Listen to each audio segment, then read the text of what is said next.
சட்ட மாமேதை அம்பேத்கரை அவதூறாக பேசிய மத்திய உள்துறை அமைச்சர் அமித்ஷாவை கண்டித்து கல்பாக்கம் அடுத்த புதுப்பட்டினம் கிழக்கு கடற்கரை சாலையில் புரட்சி பாரதம் கட்சியினர் திடீரென சாலை மறியலில் ஈடுபட்டு அமித்ஷாவின் உருவ பொம்மை எரிக்க முயன்றதால் பரபரப்பு ஏற்பட்டது.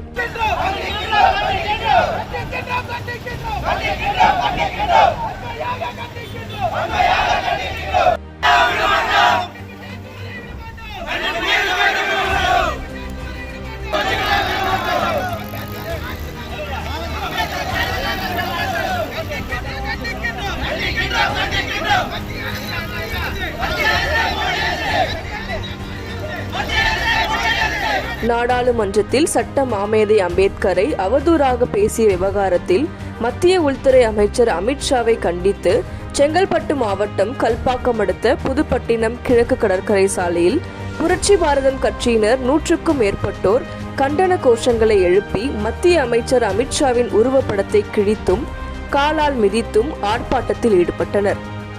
பின்னர் அமித்ஷாவின் உருவ பொம்மையை எரிக்க முயன்றபோது போலீசார் அவர்களை தடுத்து அப்புறப்படுத்தினர். புரட்சி பாரதம் கட்சியின் செங்கல்பட்டு தெற்கு மாவட்ட செயலாளர் சகாதேவன் தலைமையில் நடைபெற்ற இந்த ஆர்ப்பாட்டத்தில் 100க்கும் மேற்பட்ட புரட்சி பாரதம் கட்சியினர் கலந்து கொண்டனர்.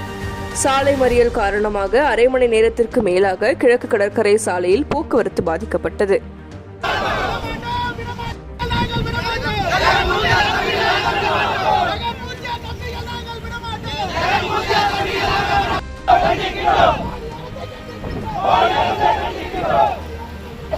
Oh,